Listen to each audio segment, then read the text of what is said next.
छोटे खरगोश जंगल से जा रहे थे। उन्हें एक बड़ा गाजर मिला। बहुत खूब, ये देखो, मैंने इसे पहले देखा। मैंने इसे पहले देखा। ये गाजर मेरा है, मुझे परवाह नहीं। लेकिन मैंने भी गाजर देखा। जब खरगोश बहुत देर तक बहस करते रहे, उनमें से एक के दिमाग में एक अच्छा विचार आया। इस जंगल से दूर तक एक दौड़ लगाते हैं। जो पहले आएगा उसे ये गाजर मिलेगा। लेकिन वे फैसला नहीं कर सके कि उन्हें कौन सी रेस लगानी चाहिए। मैं बहुत अच्छा दौड़ता हूँ। और मैं बहुत अच्छा कूदता हूँ। उस समय बूढ़ा भेड़िया जैक, जो जंगल में भूखा घूम रहा था, जब उसने आवाज सुनी तो वो तुरंत झाड़ी में छिप गया। मैं इतना भूखा हूँ कि एक साथ इन तीनों खरगोशों को निगल लूंगा तो मेरा पेट भर जाएगा। ठीक है, पहले रनिंग रेस करते हैं। जैसे ही बूढ़े भेड़िए को पता चला कि ये रेस गाजर के लिए हो रही है, तुरंत थोड़ा आगे गया और रेस के रास्ते पर उसने एक गड्ढा खोद दिया और उसे पत्तों से ढक दिया। मेरे जाल से कोई खरगोश नहीं बच सकता। हा हा हा। थोड़ी देर बाद 3 खरगोशों ने रनिंग रेस शुरू की। सब एक दूसरे के पीछे दौड़ने लगे। ये बताना मुश्किल था कि कौन आगे था और कौन पीछे।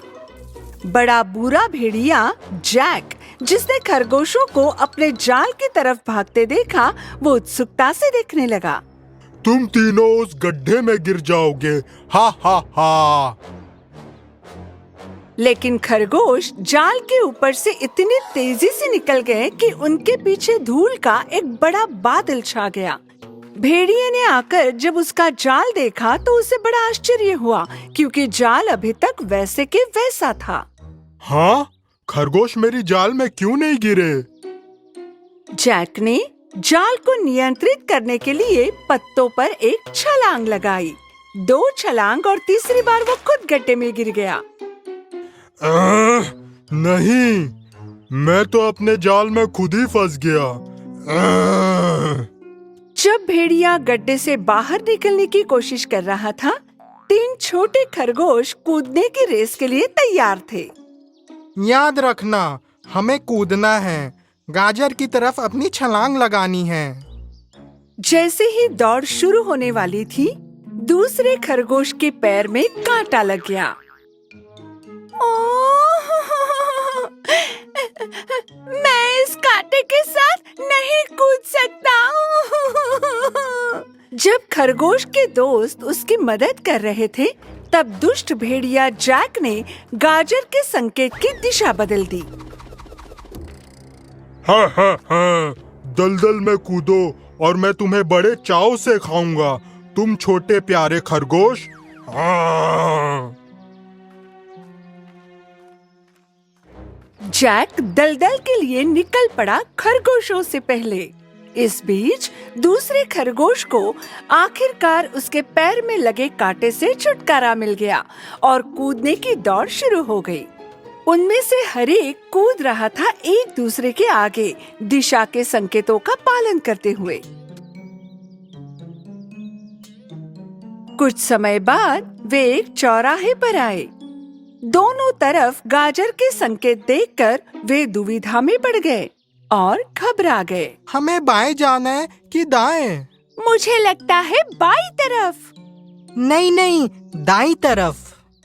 खरगोशों ने फैसला किया सड़क के बाईं ओर जाना जारी रखेंगे।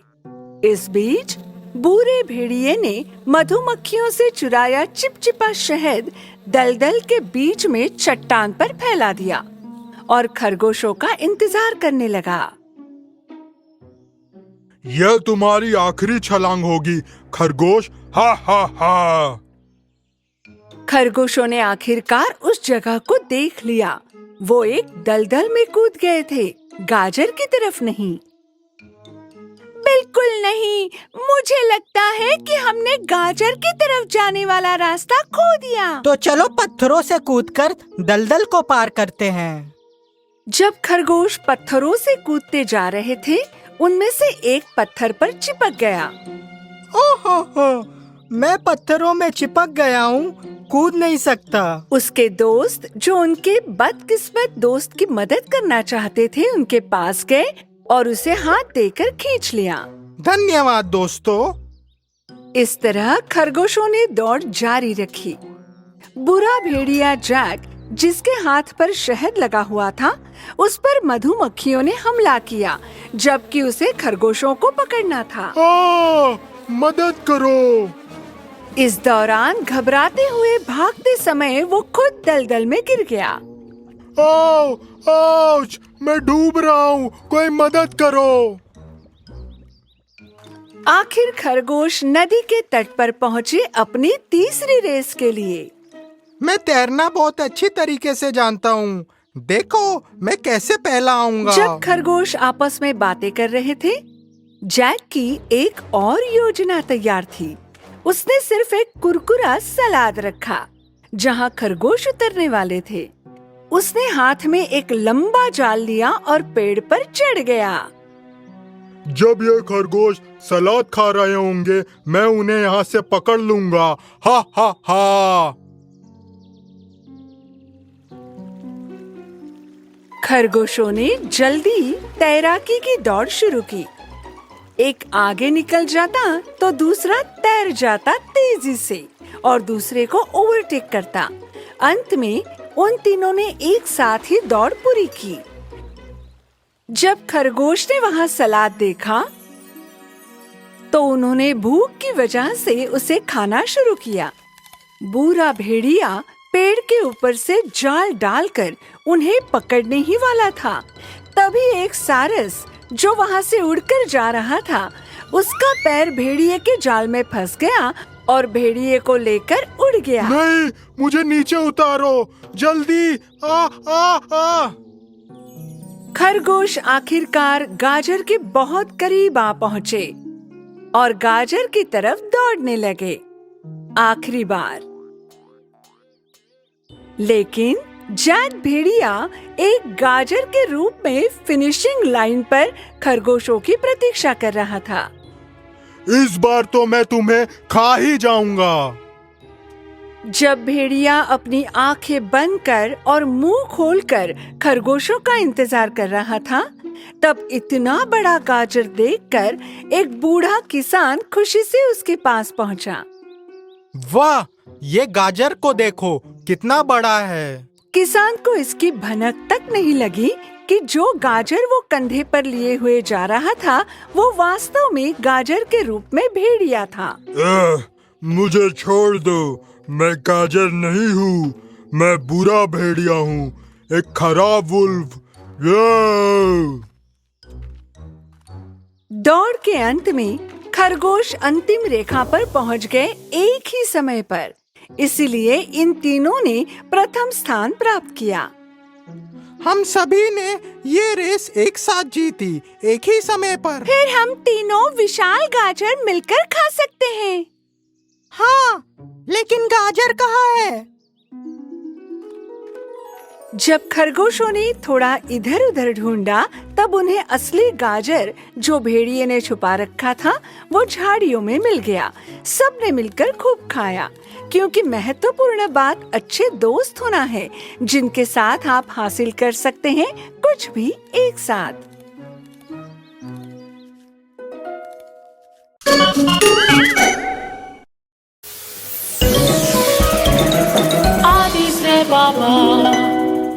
तीन छोटे पिग्स कैंपिंग करते हुए। एक समय की बात है, जंगल के सबसे प्यारे हिस्से में एक माँ पिग्गी और उसके 3 छोटे पिग्गी खुशी से रह रहे थे। एक दिन छोटे पिग्गी गुरकी, बीच वाले पिग्गी तोरकी और सबसे बड़े पिग्गी पोर्की ने अपनी माँ से कहा कि वे कैंपिंग के लिए जाना चाहते हैं। माँ, हमारे सभी दोस्त गर्मी की छुट्टी पर चले गए, हमारे साथ खेलने के लिए कोई नहीं है। अगर आप हमें जाने दें तो हम झील के किनारे कैंपिंग कर सकते हैं। माँ पिगी अपने बच्चों के इस अनुरोध को मना नहीं कर पाई। ये एक अच्छा आइडिया है मेरे बच्चों। बेशक तुम कैंपिंग कर सकते हो, लेकिन कैंप के लिए सही जगह चुनना जरूरी है और तंबू भी मजबूत हो, ठीक है?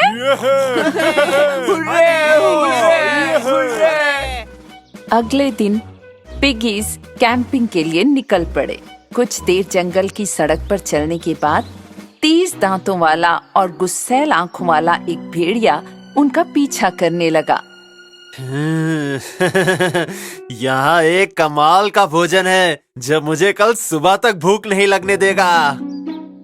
लेकिन पिगी भाइयों को पता ही नहीं चला कि भेड़िया उनका पीछा कर रहा है।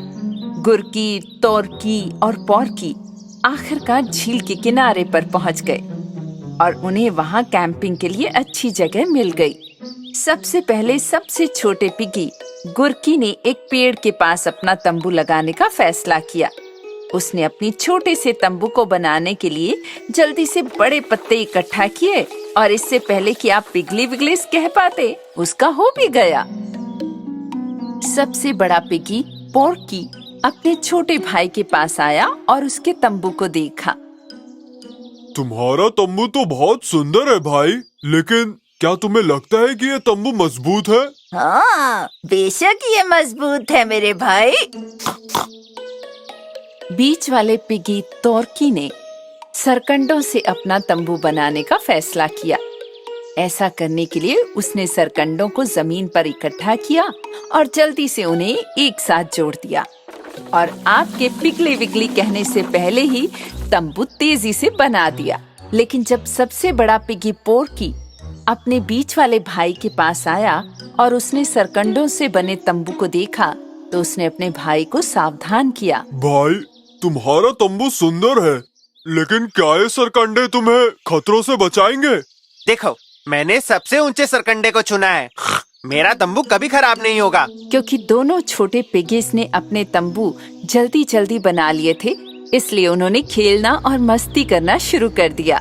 डरावना दिखने वाला भेड़िया उनसे दूरी बनाए हुए था और ध्यान से उन्हें चुपके से देख रहा था। जब छोटे भाई खेल रहे थे तो पोर्की ने पेड़ों की मोटी शाखाओं से अपना तंबू बनाना शुरू किया। उसने लगभग शाम तक बहुत काम किया और जब उसने सब कर लिया तो उसके पास एक मजबूत सुरक्षित तंबू था जो उसे खतरों से बचा सकता था। तोरकी और गुरकी अपने भाई के तंबू को देखकर बहुत प्रभावित हुए। आपका टेंट बहुत अच्छा है मेरे भाई, पर आप दिन भर काम करते रहे, हमारे साथ खेले ही नहीं। जब शाम हुई और सूरज ढल गया तो तीनों छोटे पिगीज ने जंगल में गाजर पार्टी में जाने का फैसला किया। बेशक कपटी भेड़िया अभी भी उनका पीछा कर रहा था। तीनों छोटे पिगीज को पार्टी में बहुत सारे खरगोश मिले और ये तो होना ही था क्योंकि ये गाजर पार्टी थी। ओह, ये कितनी मजेदार पार्टी है। मैं सभी गाजरों का स्वाद चखना चाहता हूँ। पिगीज खरगोशों के साथ घुल मिल गए और घंटों मस्ती करते रहे। मजे करो पिगीज। कल जब तुम मेरी दावत बनोगे तब मुझे भी बहुत मजा आएगा। जैसे ही पार्टी समाप्त हुई, पिगी भाइयों ने महसूस किया कि वे कितने थक चुके हैं। वे अपने कैंप में लौट आए और बड़े दुष्ट भेड़िए ने पूरी रात उनका इंतजार किया।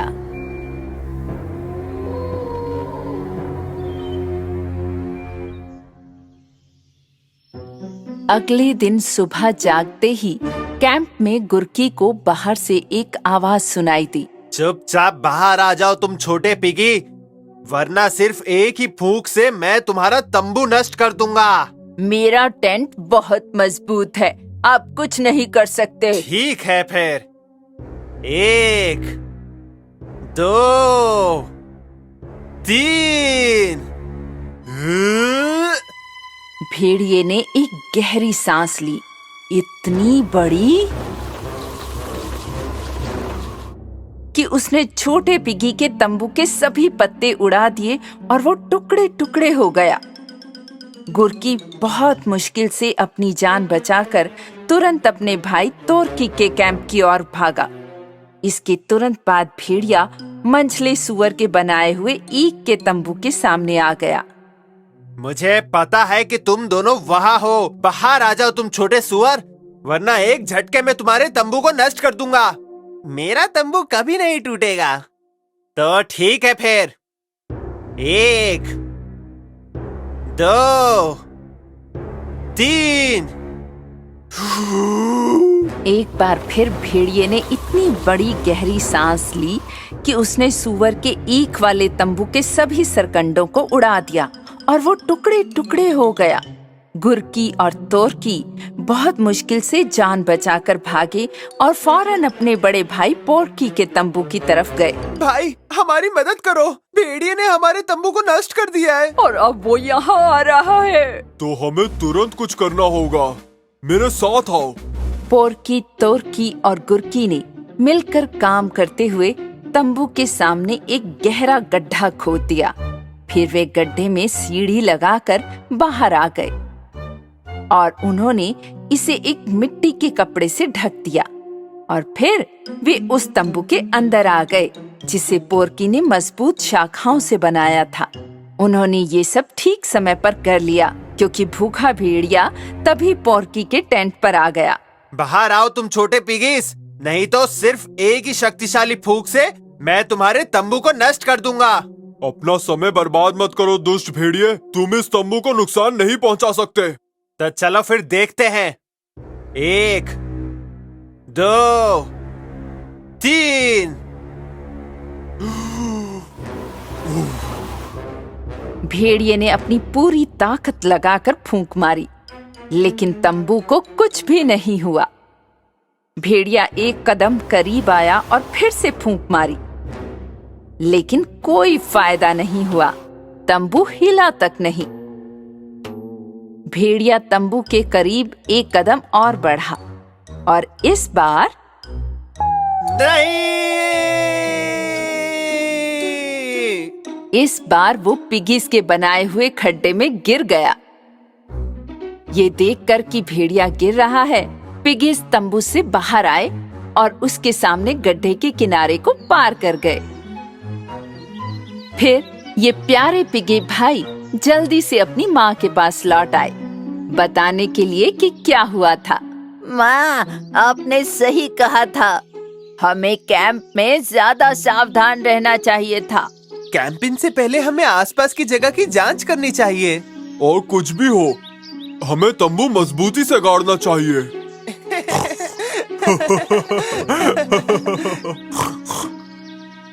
माँ पिगी ने अपने बच्चों को कसकर गले लगा लिया। वो घर जो लौट आए थे और पूरी गर्मी की छुट्टियों के दौरान वे एक दूसरे के साथ खेले और मस्ती की।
भाग लेने वाले सभी जानवर उनकी सबसे मजबूत टीमों के साथ जंगल कप में प्रतियोगिता के लिए फाइनल की तैयारी कर रहे थे।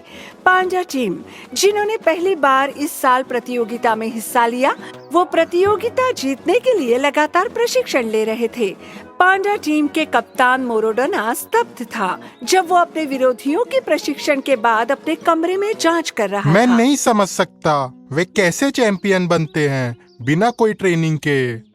सियारों की टोली, जो चैंपियन थे पिछले प्रतियोगिता में, अब जाल बिछाने की योजना बना रहे थे अपने कप्तान वीगो के साथ उनके विरोधियों के लिए।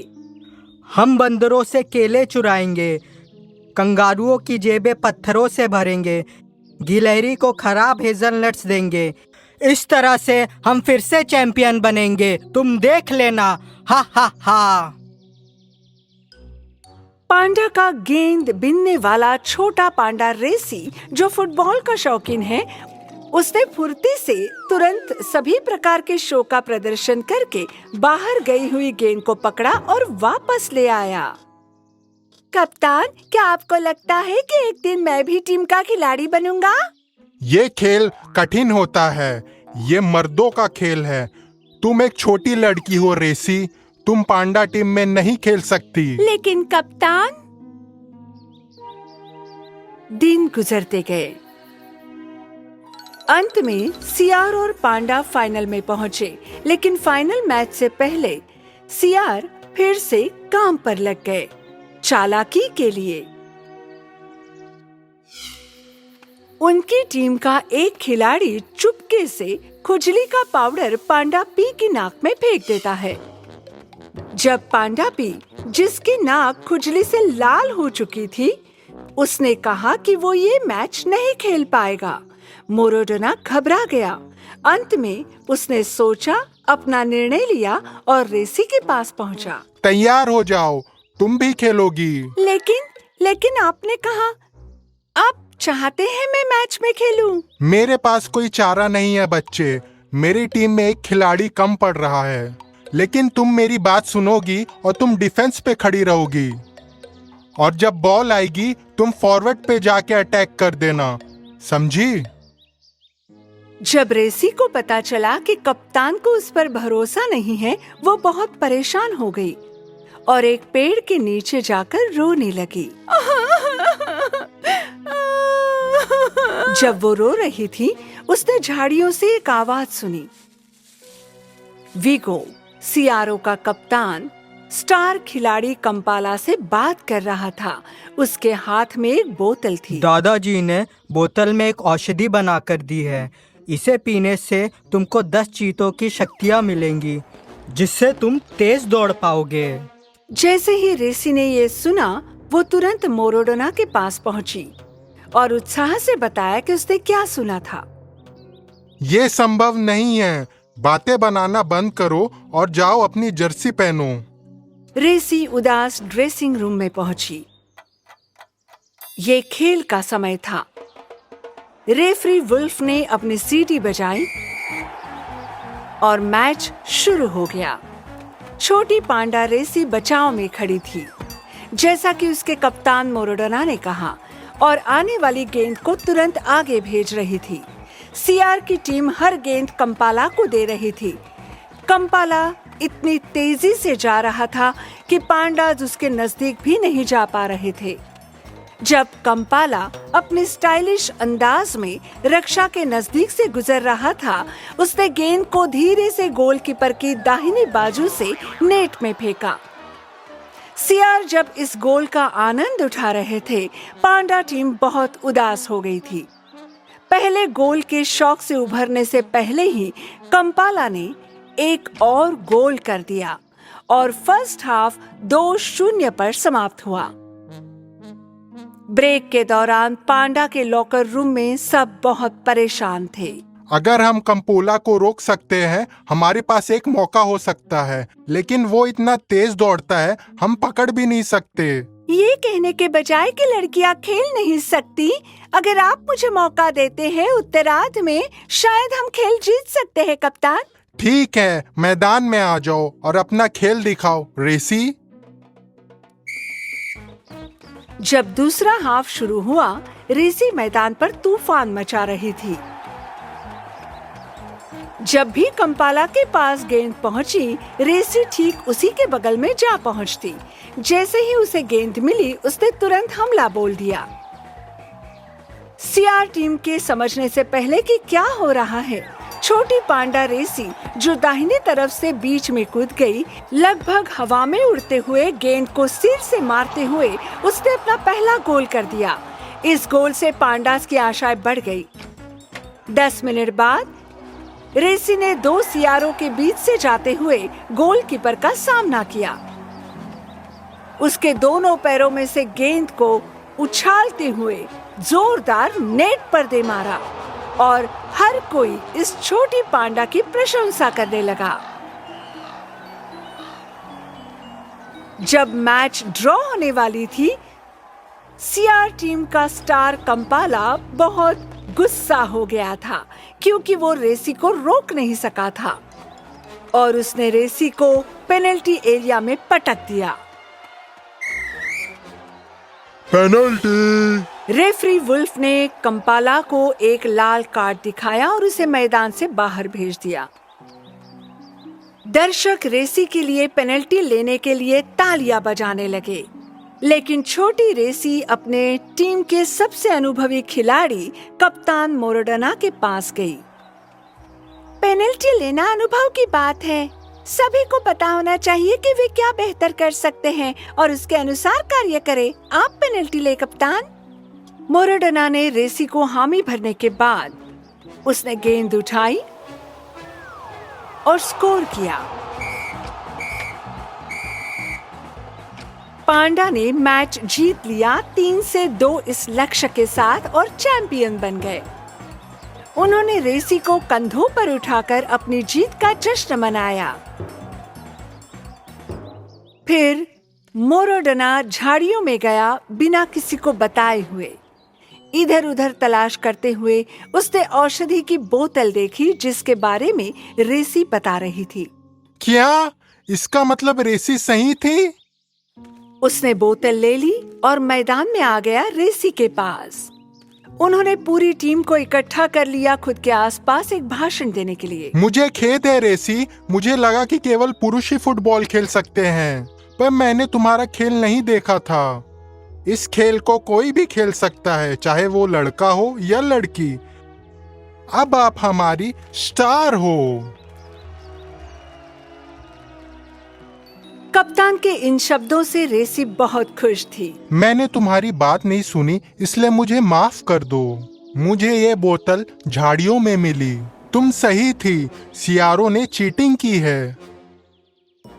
टीम के खिलाड़ियों ने चारों ओर देखा और वे चौंक गए। जो भी हो रहा था वो सुनने के बाद मोराडोना ने खाली बोतल बाहर निकाली और रेफरी वुल्फ को दे दी। रेफरी वुल्फ सियारों की तरफ गया और उन्हें जंगल कप प्रतियोगिता से बाहर निकाल दिया।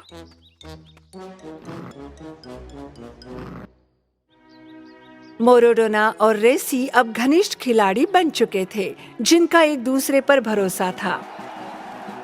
उन्होंने जंगल कप एक साथ में अपने हाथों में पकड़ा और चैंपियनशिप को साथ में पूरी तरह से सेलिब्रेट किया, क्योंकि वे जान चुके थे कि बहुत मेहनत के साथ सफल होना कितना जरूरी है।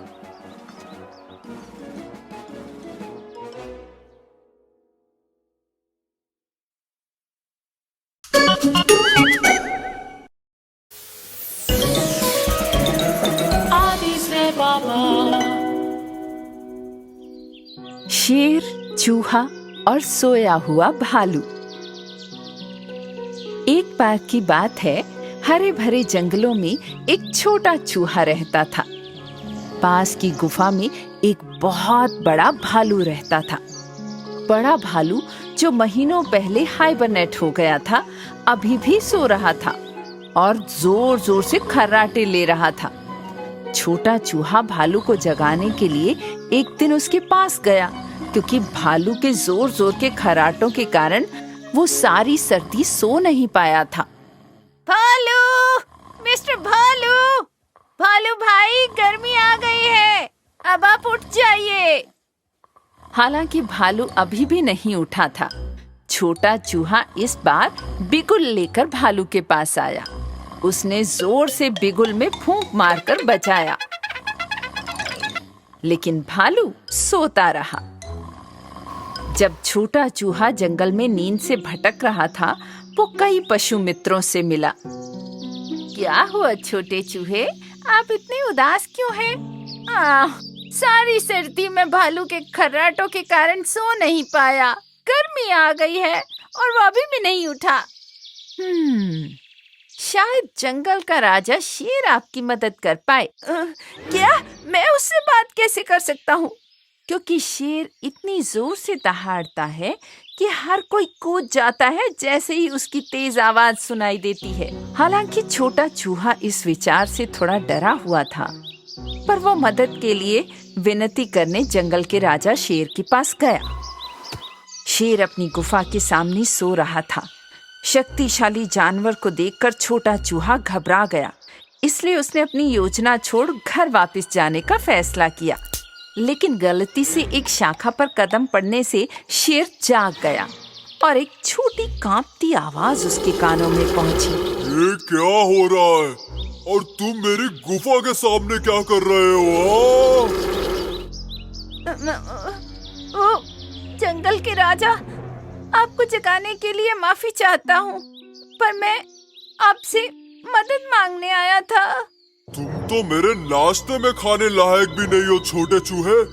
भला मैं तुम्हारी मदद क्यों करूँ? प्यारे भयानक शेर जी, आपको मेरे पड़ोसी बड़े भालू को जगाना होगा, जो हाइबरनेशन से नहीं उठेगा।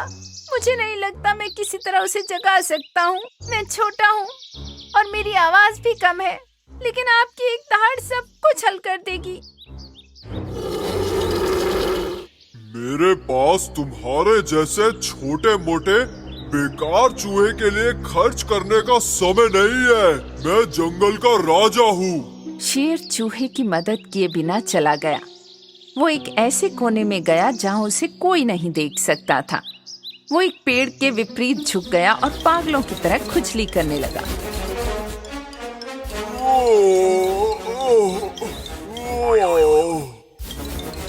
शेर को इतनी खुजली हो रही थी कि वो नहीं चाहता था कि कोई उसे इस तरह देखे, क्योंकि वो जंगल का राजा था। दूसरी ओर छोटा चूहा उदास होकर घर जा रहा था और उसने जंगल की गहराइयों में घरघराहट की आवाज सुनी।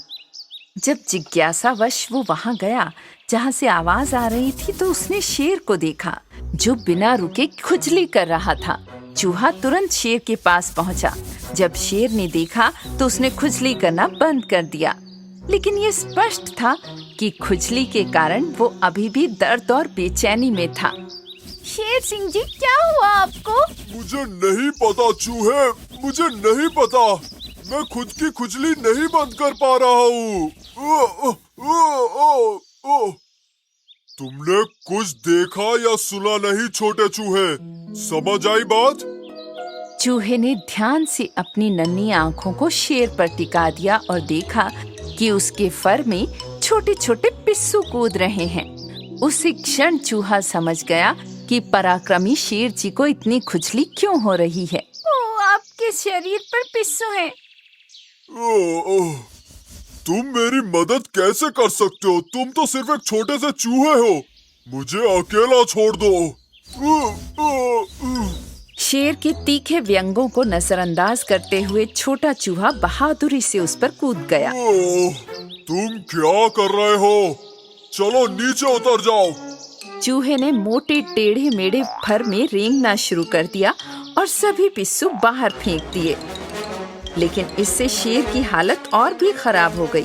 वो अपने पंजों से खुजली करने लगा। शेर खुजली को सहन नहीं कर सका और अपनी पीठ को पेड़ पर टिका दिया। इस बार वो दाएं और बाएं रगड़ने लगा। अरे नहीं, मैं तो लगभग कुचला ही जाता। मैं नहीं रुक सकता, मैं नहीं रुक सकता। तुम मुझ पर जितना दौड़ रहे हो, मुझे उतनी ही खुजली हो रही है। शेर पास की झील की तरफ भागा। वो जल्दी से पानी में कूद गया। उसकी पीठ पर बैठा चूहा लगभग डूबने ही वाला था।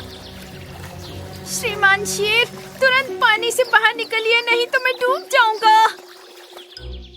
जंगल का राजा शेर झील से बाहर आया और खुद को सुखाने के लिए आगे बढ़ा। उसने अपने शरीर को इतनी तेजी से हिलाया कि चूहा मुश्किल से उस लापरवाह शेर पर लटक पाया। राजा जी, मैंने लगभग खुजली को खत्म कर दिया है, बस पाई और थोड़ा और। शेर ने आखिरकार खुद को रोक लिया। इस बीच चूहे ने शेर पर रह गए अंतिम कुछ पिस्सुओं को भी बाहर निकाल दिया। अब आप कैसा महसूस कर रहे हैं? मुझे ऐसा लग रहा है जैसे मेरी खुजली चली गई हो। क्योंकि मैंने आपके शरीर से सभी पिस्सू साफ कर दिए हैं सर। शेर अपने बदतमीज होने से बहुत शर्मिंदा था। जब तुमने मुझसे मदद मांगी तो मैंने तुम्हें नीची नजर से देखा चूहे, लेकिन फिर भी तुमने मेरी मदद की और मेरी खुजली को दूर कर दिया और इस कठिन परिस्थिति में भी मेरा साथ नहीं छोड़ा। तुम्हारा धन्यवाद। आपका स्वागत है श्रीमान शेर। चलो मेरी पीठ पर चढ़ जाओ। जब छोटा चूहा और बड़ा शेर चूहे के घर पहुंचे तो उन्होंने बड़े भालू की गुफा से आती खर्राटों की तेज आवाजें सुनी। हाँ, ये किस तरह की आवाज है? फिर वे गुफा में दाखिल हुए। हाँ, तुम सही थे चूहे। गर्मी आ गई है और बड़ा भालू अभी भी सो रहा है।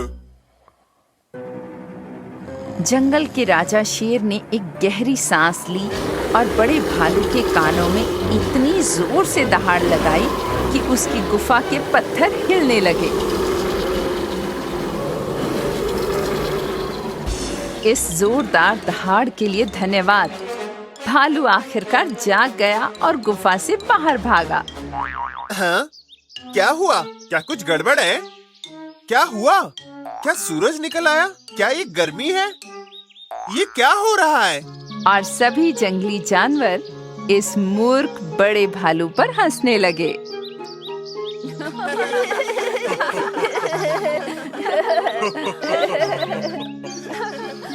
छोटा चूहा भी बहुत खुश था कि आखिरकार खर्राटे खत्म हो गए।